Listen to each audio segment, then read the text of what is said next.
بسم الله الرحمن الرحيم مقعي وعبد الرزاق وحار عده وحان هاي أرضي دكتا جامعات كمية جامعاتها أوسلو نروي وحان برتا مادة بانا أما بربارنتا أما إلالنتا عرورتا waxaan jeclaystay maanta in la wadaago warbixino kooban oo ku saabsan waxa uu qabto waxa ay qabatay hay'adaas waxa ay tahay Soomaalida waa ognahay sumcad ay ku leedahay hay'adda Soomaalida dhexdeeda aad u liita laakiin haddana waxay tahay waxa ugu hadal haynta badan oo Soomaalida ay hadal hayso waxay taabanaysaa waa mowduuc aad xasaasi ah oo taabanayo waxyaabo ugu muhiimsan oo ah caruurteena oo ah wadnaheena marka waxaan rabnay inaan mowduucaas ka hadalno waxaan rabaa marka mowduucaas intaan bilaabin ka hor inaan xogaa urdaar sameeyo mowduucaas mowduuc adag waaye dad badan waxaa jirta caruur laga qaatay dad badan waxaa jirtay khibrado ama foolxun ama dhibaato dhex martay marka waxaan rabaa in dhaho annaga hay'adaas kama socono waxaan ahay mid arday waxaan jeclaysanay inaan Soomaalida aan la wadaagno dhibaatooyinka jiro iyo sida loo ogaan lahaa hay'adaas waxa ay tahay waxa ay ku dhaqanto hadii ay ku soo gasho sida loo dhaqmo sida loo macaamilo bismillaahir rahmaanir rahiim marka waxaan ku bilaawnaa waxa taariikhda oo kooban oo ku saabsan hay'adaas hay'adan waxa la sameeyay 1896 muddo hadda laga joogo 120 sano wax ka badan waxaan xilligaas wax Soomaali ah meeshan joogay Norway macnaheedu waxa ay hay'adaas anaga ma la sameeysan wadankan ayaa sameystay sababta uu sameeyay waxay ahayd xilligaas wadanka waxa haystay oo diinta Kristaanka ah diinta Kristaanka waxay dadka macnaha ku dhiirigelin jirtay caruurta in dishibiliinka laga dhiso oo cunuga noqdo cunug waalidkiis baar oo ah oo la qasbo oo la garaaco waxaa soo baxday marka in kacaanadii xilligaas dhacay kii oo dumarka xureyntii dumarka qaadanadii tirada badnaa ee Soomaaliya waxay keeneen in familkii qaabkii tradition qaabkii oo u dhisnaa isbedelo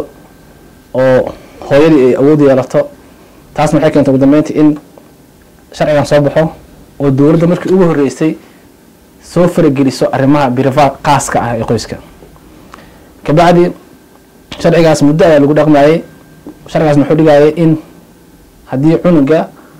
dhaqankiisa oo xumaado la qaado meelo gooni ah gabdhaha loo sameeyay iyo meelo gooni ah wiilasha loo sameeyay si adag loo dhaqmo oo dhaqan celin lagu sameeyo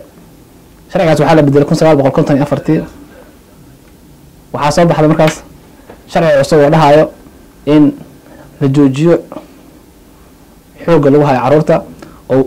familka ama qoysaska la taageero oo familka laga taageero si ay cunugan macnaha waxanaanayaan ugu dambeyn sharciga ugu dambeeyay hadda 1900 wuxuu soo baxay 90 iyo 2 ilaa 93 dhaqan galiyay markii ugu horeysan taariikhda Norway waxay sameysay wasaarad qaabilsan caruurta iyo sinaashaha sharcigan maanta lagu dhaqmo marka hay'adan ku dhaqanta xilligaas ayaa la sameeyay hadda waxaa jirto soo jeedin cusub oo ah in sharci cusub oo soo baxo oo laakiin wali ma dhaqan galin laakiin marka maanta sharciga ku dhaqmo hay'adan ku dhaqanto waa sharci xilligaas la sameeyay waxaan ka hadlaynaa marka anaga dana Soomaali waxaan la hadlayaa Soomaalida degan Norway leh caruur ka yar 18 sano waxaan la hadlayaa Soomaalida hooyada Soomaaliyeed ee gurigeeda joogta ee garan la cunugeeda si ay u dhaqanto ma cunugeeda hooyada Soomaaliyeed ee cunugeeda markay baanahaaga waxu naqaana ama caruurta waxaan ka soo qaadanayso cunugeeda markuu diido inuu raaco garan la sida uu soo wado cabsi ay ka qabto naaga ka shaqeynaayo okay marka wadanka marka sharciga ka jiro cunugaaga waxa jiro waxa lagu ogol inaad sameyso iyo waxa aan lagu ogol inaad sameyso cunugaaga inaad xanaaneyso adiga dhashay inaad cunugaaga xanaanato waa lagu ogol yahay laakiin qaabkee u xanaaneysaa waa cunugaaga waa lagu ogol yahay inaad tiraahdo u sameyso hal xuduud oo sameyso waxaas waa sameyn kartaa waxaas ma sameyn kartid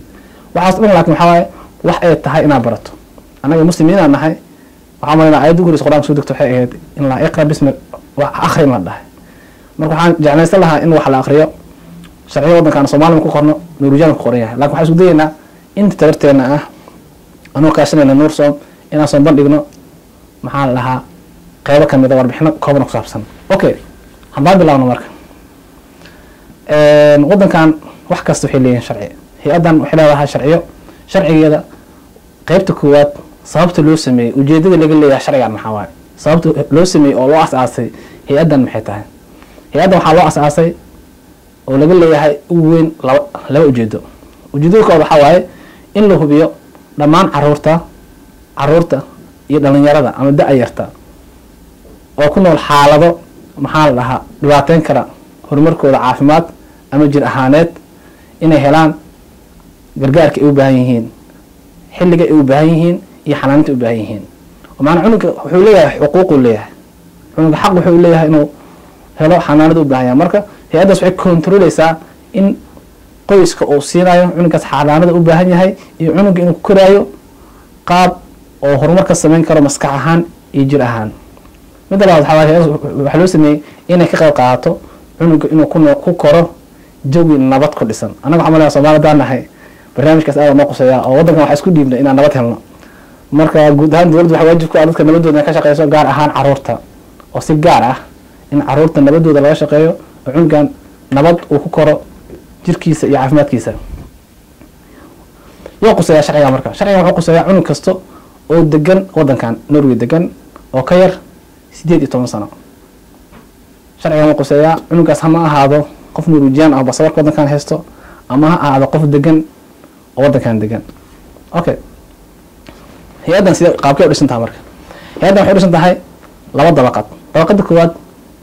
waa qaybta dowladda waxaa si Soomaaliya dowladda ma ee la waddankan dowladda ama waxa la xukuumadda waxa la dhaho iyo waxaa jirto kamuun waxay dhahaan ah deegaanka degmooyinka. wasaarad kamid ah wasaaradaha waddankan waliba wasaaradaha ugu dakhliga badan ah oo lacagta ugu badan ku baxdo waxaa la dhahaa wasaaradda caruurta iyo isticmaashaha. wasaaraddaas wasaaradda mas-uulka ka ah waxyaabaha waaweynka ah. tusaale ahaan cunugan haddii familkiisa ula noolaa waayo oo dhibaato ay dhacdo laga qaado cunugaas wax in loo geeyo famil kaleeto. sababta sharciga wuxuu dhigayaa cunuga wuxuu intii la helaayo cunugan inuu la koro qoys la koro ma la geyn kara meel kaleeto. marka waa in loo geeyo qoyska loo ayaga waxay dhahaan foster yemen ahaan inay wasaaradda waxay mas-uul ka tahay marka cunugaas inay geyso meel ku koro ama ha ahaado qoys ama ha ahaado meel ku meel gaar ah ama ha ahaado meel la dhaho collegeoyin ama institution waxay dhahaan cunug loo koriyo. marka waxaa sharci darro ah oon la ogoleyn cunug 12 sano ka yar in la geeyo meel institution college la geeyo. waxaa la isku dayaa marka in cunug loo geeyo famil oo la koro oo hooyo aabe u noqdo ku meel gaar ah. sida sharcigan waxay tahay cunugaas in loo soo celsho familkiisii hore haddii suurtagal noqoto. marka la qaado waxaa loo qaada si ku meel gaar ah laakiin haddii suurtagal noqon weyso waxaa laga yaabaa familkaas cunugaas korsadaan waxaana laga yaabaa marka ugu xumaato in cunugaas familkaas ayaga adoption ku sameeyaan cunugaas ayaga isku qoraan cunugooda oo noqdo. talaba deegaanka marka deegaanka wuxuu waa qaybta ugu muhiimsan waaye shaqooyinka maalinlaha ah ee loogu talagalay waxa qabtid wax kamuunka waa deegaanka. deegaanka marka wuxuu leeyahay tusaale ahaan Oslo aan deganahay anaga. Oslo waa magaalo weyn waxay ka kooban tahay 16 degmo ilaa 15 degmo. degmo kasta waxay leedahay xafiis u gaar ah oo ka shaqeeya arrimaha caruurta ah. marka kamuunka ayaa mas-uul ka ah hay-addan marka wuxuuna fuliyaa shaqooyinka caadiga ee maalinlaha ah oo imaan doonaa wuxuu fuliyo iyo qaabka uu fuliyo. okay marka waxaan ka sheekeyn doonaa meesha marka qofka u shaqeeyo oo shaqaalaha oo ah hay-addan u shaqeeyo waa qof noocee ah muxuu qaban karaa awoodiisa intee ah sidoo raba inuu la shaqeeyo. okay waxaan ku bilaabaynaa koob marka qofkaas waa qof leh awood wuxuu leeyahay awoodda sida booliiska oo kaleeto. qof waxa waaye dowladda ka socdo fulinayo sharciyada waddankan u yaalo. qofkaas muxuu sameeyaa marka qofkaas wuxuu sameeyaa wuxuu qiimeeyaa marka xaafadda imaado guriga ku soo boqdo wuxuu qiimeynayaa dhibaatooyinka imaan karo cunugan ku imaan karo iyo cunugan jaanisiyada oo haysto. tusaale ahaan cunugan nadaafadda gurigiisa u taalo cunugan raashin ahaan waxyaabo badan oo waxaa jirta oo loo tababaro inuu fiiriyo oo ku saabsan cunugan waxyaabaha dhibaateyn karo iyo waxyaabaha cunugan dhiirigelin kara labadaba uu fiirinaya marka. labo cunugan wuxuu kaloo saddex oo qiimeeyaa cunugan ma hela waxa loo yaqaano xanaano ku filan. umsoorka waxay dhahaan xanaano ku filan ma helay. xanaanaas waxay noqon kartaa marka mid oo cunugan dhiirigelinaysa jirkiisa iyo dhiirigelinaysa maskaxdiisa qaabka loola dhaqmaayo qaabka loola hadlaayo waxyaabahaas dhan wax la kontroolayo waayo. wuxuu kaloo fiirinaya cunugan ma lagu sameeyaa waxa la dhaho si xun ma loola dhaqmaa ama xanaano ku filan ma helo. wuxuu kaloo qiimeeya oo muhiim ah afraad wuxuu qiimeeyaa wada shaqeynta ka dhexeyn karto cunugan iyo waalidkiisa sida iskula hadlayaan sidai u kala amar qaadanayaan anaga meeshaas dhibaato naga haystaa waayo soomaalida marki naloo imaado xaalada nagoo soo booqdo waa cabsanaa ama waxaa sameynaa riwaayad waxaa iska jirnaa dad fiicana iska dhignaa qofka wuu tababaran yahay wuu ogaan karaa wax sameynaysid in wax sax ahayn marka waxaa isku daydaa marka inaa qof caadi iska dhigto noloshaada caadiga aan nolaa jirta kaanama ayadoo lagula joogiyo kaleeto waa qofkan wuxuu qiimeynayaa macnaha waxaan uu arkay ma tahay wax maalinla ah marka sida caadiga iska dhig cunugaas aa u dhaqmi jirto dhaqan ha ka cabsanin dhibaatada noogu badan waxay tahay inuuna ka cabsanaa cunugaa inaa ka cabsatid cunugu xiraba sameynaa cunug kontarool ka dhuminaya waxyaabaha la iskaga qaato carruurtan waxaa kamid in cunugeena oo kontarool lahayn cunugeena aan ka cabsano cunugaada xaqa u leedahay waa kontarooli kartaa laakiin adigoon isticmaal oo xigmad isticmaalayo muslimiin aan inay xigmad isticmaasho weeyaan okay midda shanaad oo sameeyo wax kamid qofkaas inay ku caawiyaan tusaale ahaan haddii waxyaabaha oo lagugu dacweeyey oo lagaa diro macnaha ay tahay waxyaaba iska fudfud oo kamid ah cunuga nadaafadiisa ka fikiri weysid cunuga raashinkiisa ka fikiri weysid adoo degdegsan isku cararaya laga yaabo xafaayada xala ku ilaaday waxyaaba noocaasa waa lagaa caawinaa waa lagula hadlaa waxyaaba cunugaada oo dhaqan xumo yahay oo maxaa la cunugaaga oo dariis ee baatan waxaa isku daya in lagu kontrolo oo barnaamijkaas control lagu sameeyo oo cunugaada inaad ka adkaa kartid in kale la sameeyo okay waxaan ka hadli karnaa marka haddii dhacdo marka in la qiimeeyo cunugan xaaladiisa inuu kula noolaa karo inuusan kula noolaa karin maxaa la qiimeynaa sharciyo badanaa jiro la qiimeeyo laakiin sharciga ugu muhiimsan oo xooga ay saaraan oo sharciyada dhan ka amar weyn wuxuu yahay waxay dhahaan banis best cunugan maxaa u fiican marka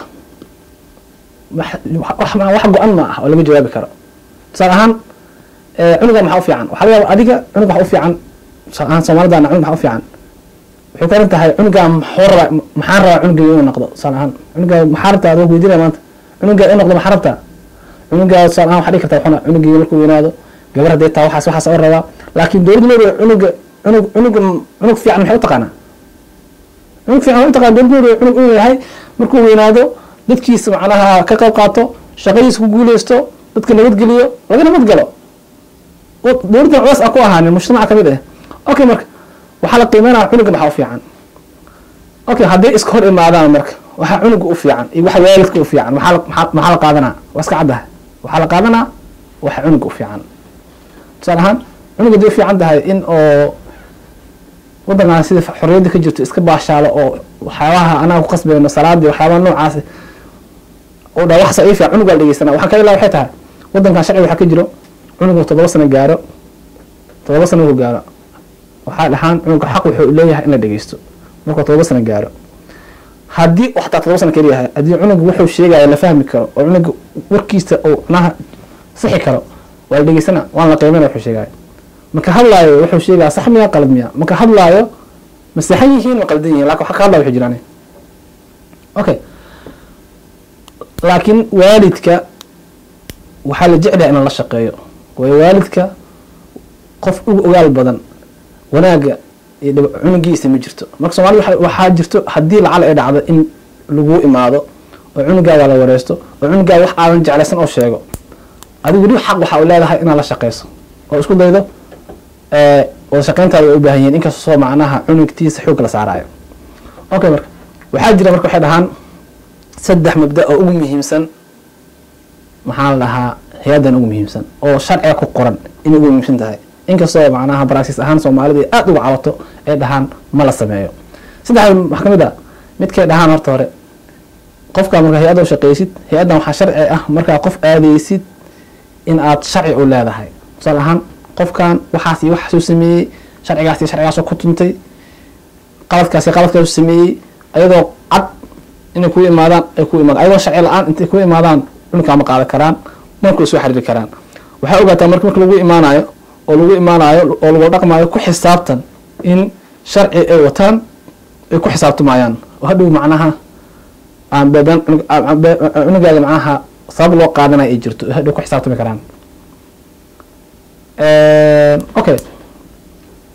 tan labaad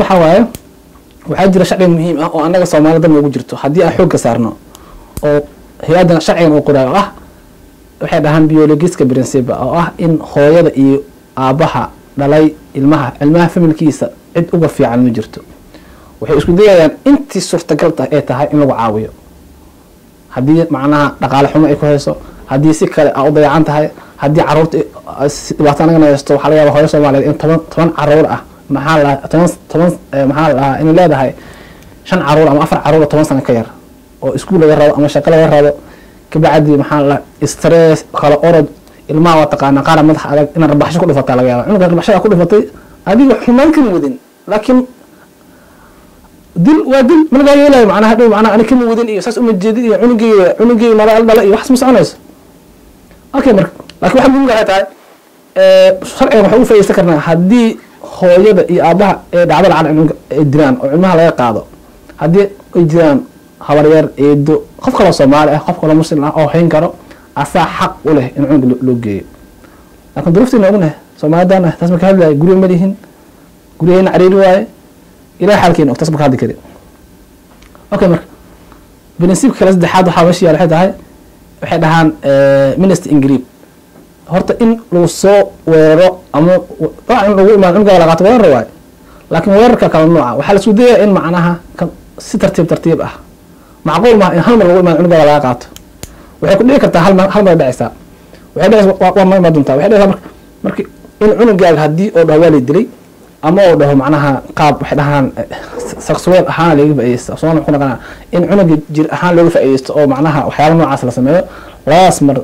waa akuud waa macnaha emergency waa laga qaadaya iskuulka dii ay ma soo laabanaya laakiin sida caadiga ah waxa sharci ah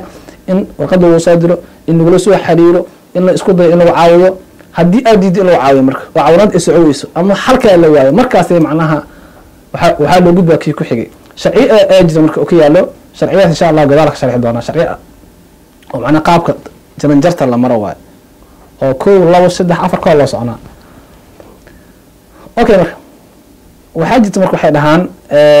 qof walba macnaha muwaadin ama qof walba wadankan degan waxaa macnaha waajib ku ah hadduu arko caruur dayacan inuu sheego okay goorma marka goormata in macnaha wadankan soo hadii dhibaato dhacaysa aragto qof la dilay aragto ama qof la dhacay aragto waxa waajib ku ah in booliska wacdo sidoo kale waxa waajib ku ah wadankan sharciga oo dhigaya hadaa aragto cunug dhibaataysan ama la dhibaateynayo inaad hay'adaha macnaha u sheegto weeyaan macnaha ma ka hadlayo cunugan hadaan sheegay dhibaatada ka imaanaysa maxaa waaye waxa laga yaabaa in hooyada xanuunsan tahay oo wadana ka imaanay madaafiic ka dhaceysay hooyada xanuunsan tahay dhibaato kala haysato okay waxa waajib ku ah marka cunug hadaa aragto cunug dhibaato lagu haayo misan la dhibaateynayo ama cunug koritaankiisa dhibaato lagu haayo inaad gudbiso sida caadiga muwaadin kale okay maxaa marka aan la ogoleen oo cunug dhibaateyn karo saddex qayb loo qaybshaa waxay dhan qaybta macnaha darajada koowaad darajada labaad iyo tan saddexaad waa tan koowaad waxa lagu hadhow macnaha haddii aad sameyso laga yaabo in lagu caawiyo ilmahaaga xaafad ay ku joogaan laakiin caawinaad lagu siiyo oo suurtagal tahay in la wada hadlo taas maxaa kamid ah waxaa kamid ah laba dhibaato anaga haysto waxay tahay inaa ilaawdo cunugan tusaale ahaan inaa cunugan dareerkiisa tusaale ahaan cunugan hooyadii waxaa laga yaabaa in dhibaato kale iska jirto ama iska xanuunsan tahay ama xataa waxay dhahaan sikidka u xanuunsan tahay laga yaabo cunuga xafaayada xal ku seexda banaanka lagu geeyo meesha lagu geeyo dhibaato iman karto ama waxaa laga yaabaa inaa stress ku hayo waqti aadan haynin cunugii macnaha si ilkaa u cadaynin dhakhtarka ku dacweeyo taas dhibaato waa waxaa kaloo lamida waxyaabaha waxaa jirto saddex shay waxaa jirto oo ah baahi asaasi ah cunuga uu qabo saddex shay mid kamid ah hadii aad sameynin ayadana dhibaato ay ku keeni kartaa in lagu soo fargeliyo waxaa kamid waxay dhahaan stimulating oo ah cunuga in asaan ku dhaqana in la tarbiyeeyo ama maxaa in la tarbiyeeyo salahan cunuga wuxuu ku dhahaa waxaan iyo waxaan in u sheegto cunuga wax qaladka wax saxda ah laakiin qaabkii uu sheegay waxa uu sheegay cunuga adoo isticmaalaya xikmad inaad tiraahdo okay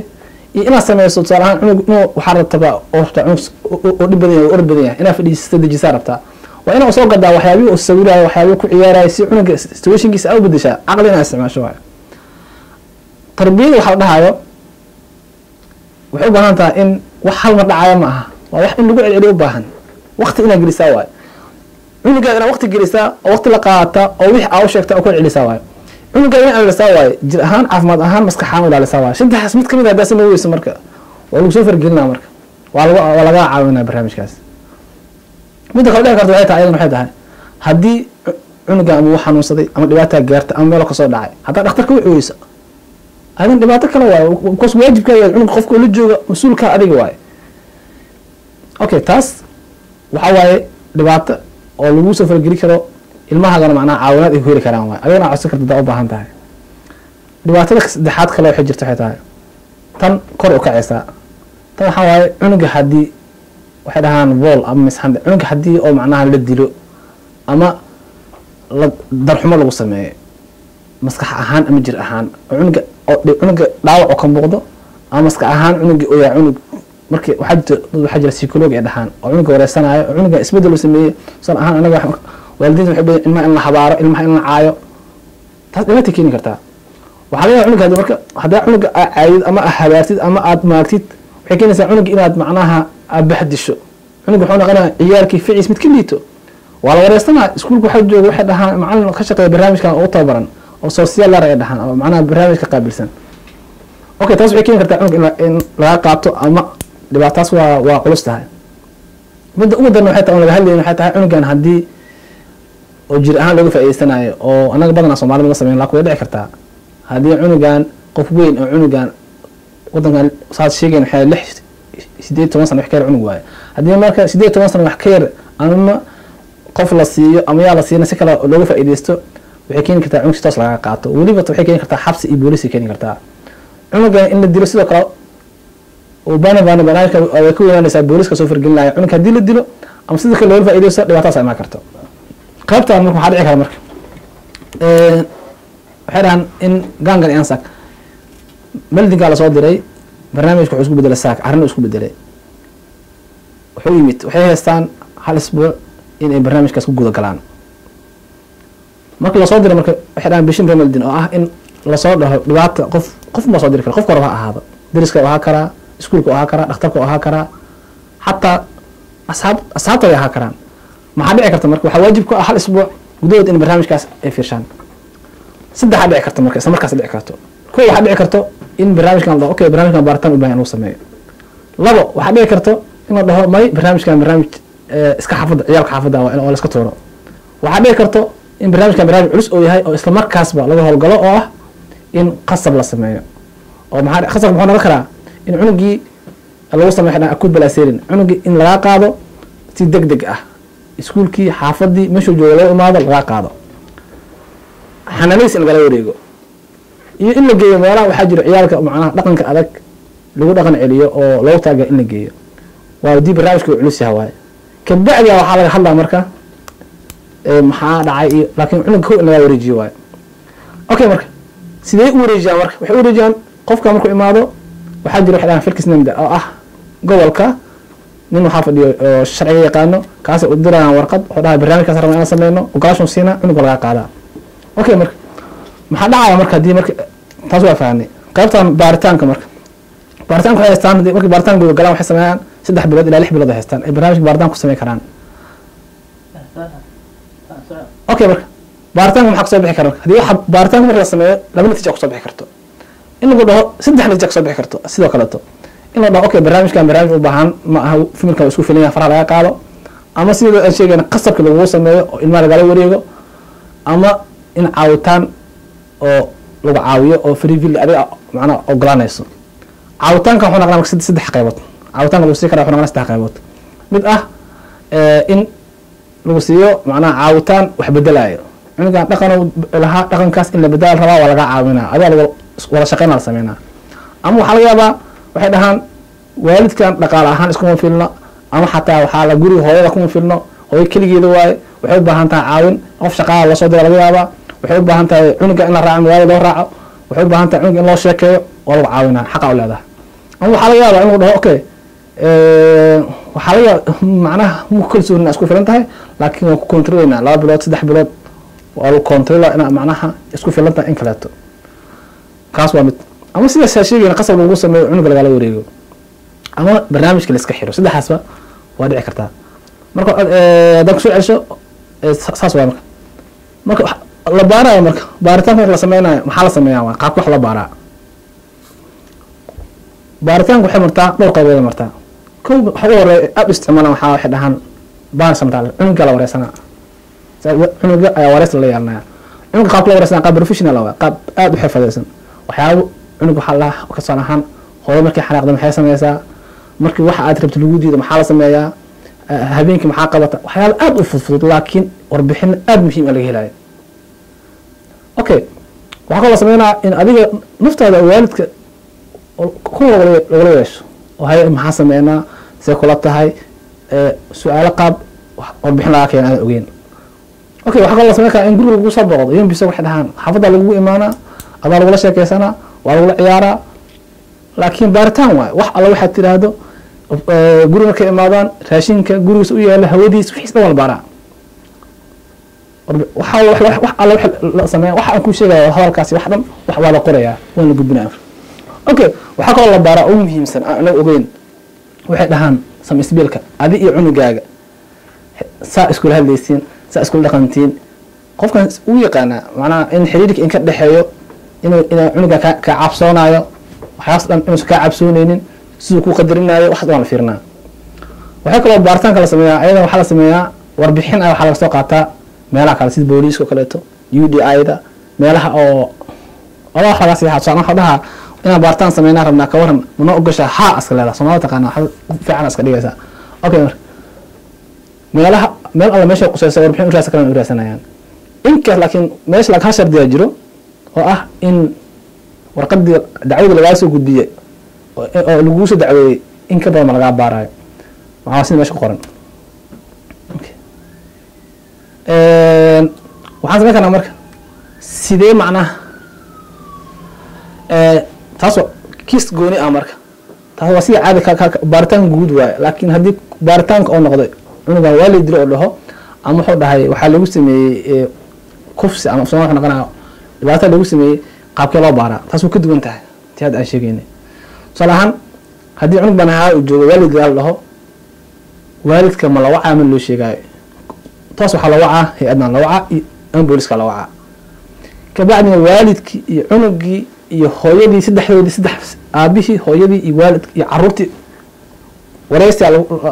laga qaada oo isla markaas dhacayo oo meelo kala duwan ka dhacayo waxaa dhalaalaya macnaa in ay heshiiyaan wax isku sheegaan okay waxaa kaloo la sameynaa marka qofkii intaas ay dhaco wuxuu ku laabanaa isla markii wuxuu ku laabanaa qofkii meesha haystay oo leaderka ahaa waxay u baahan tahay macnaa barnaamijkaas haddii oo soo baxdo warbixin baaritaanka la sameeyay haddii cunug waa la diray oo dhaho ama dhibaato lagu sameeyo oo dhaho haddii ay u baqaan cunugan in hadhow ama warkii laga bedelo ama cunugan waalidkii loo lahandaday ka baqaan cunugaas waxaa la geenaa meel ay dhahaan crisis center oo lagu haynayo ilaa xaaladda iska bedelayso okay waxaa kaloo la sameyn karaa dhici karta in ku balaasteyn lagu sameeyo oo cunuga isla markiiba la qaado oo la cunugan ma soo laaban karo cunugaas marka iskuulkiisa iyo qaabkii uu aadayay iyo waxaas ayaga iskuulka wada hadlaya adiga shaqa ma ku leedi okay waxaa kusoo gabagabeynaa marka haddii kiiskaaga waa kiis caadi ah caawinta aad heli karta caawin noocee ah ayaa heli kartaa marka waxaa heli kartaa caawinta heli karta waxaa kamid ah dhowr caawin heli kartaa kow in lagu siiyo waxay dhahaan road waxay dhahaan oo ah in lagu waaniyo in lagu dhaho waxaa sameey waxaa sameyn waa caawin nooc caawinta kamid oo heli karta waxaa heli kartaa in guriga lagu imaado waxaa heli kartaa in lagu siiyo qof ay dhahaan state content oo macnaha adiga ku caawiyo carruurtaada raaca oo la sheekaysto waxaa heli kartaa macnaha in dhaqaale ahaan lagu caawiyo tusaale ahaan ilmahaaga ma awooda in waa taqaanaan dhibaatada nooga haysta Soomaalidana faqriga waa in dhaqaale ahaan lagu caawiyo waxaa heli kartaa in qof lagu diro macaan lahaa qabiir ku dhibaatada ku haysato in aad macnaha ilaa intaas dhibaato waxna caawina almuhiim waxa waaye haddii dhibaatada ku haysto isan dhibaato xoogan ahayn oo dhibaato wax laga qaban kara ay tahay waxa ugu muhiimsan oo sharcigan uu yahay in lagu caawiyo caawinaadan ay gurigaaga ay ku dhaxayso marka anaga waxa kusoo gabagabeyna waxay tahay barnaamijkan barnaamij hal meel hal wax lagu soo koobi karmaa barnaamij aad u balaaran waaye insha Allah waa ka udaarna wax kala daadahay kusoo gabagabeyna waxay tahay banka waa sida ama hay-adani iyo wadankani waa sida bad oo kaleeto qof hadduu dabaal aqoon ma ka bixi karo laakiin dabaal taqaanid waxa waaye badda ku raaxaysanaysaa marka waxaan u sheegaa macna aniga waxa ahay arday bilowna ku ah maadadan waxaan ka codsanaa macnaha dad kaleeto maadadan yaqaana ama ka shaqeeya khibrada u leh in barnaamijkan ay ka qayb qaataan maadaama uu aada muhiim u yahay waxaan kaloo ka codsanayaa soomaalida reer tolkay in barnaamijkan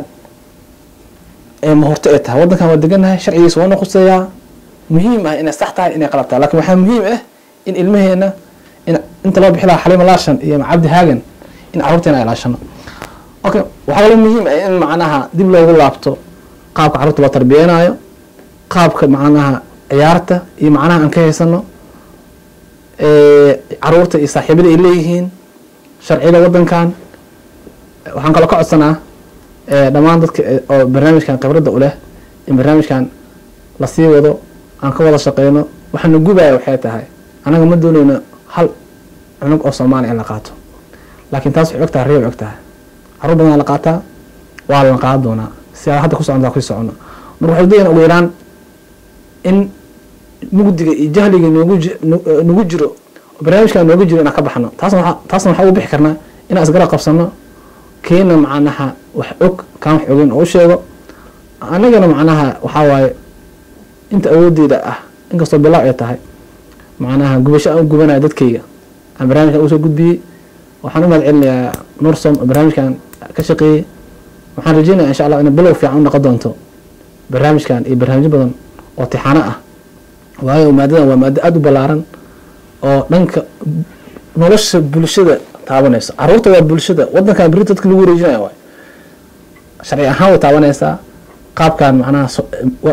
hadda anaga sharci ahaan waxaan qaadanaa 7 maado qaadanaa 7 maado waxaa waaye waxay ku wareegaysaa macnaha carruurta annaga Soomaaliya joogno laakiin carruurta waxay wax iska fudud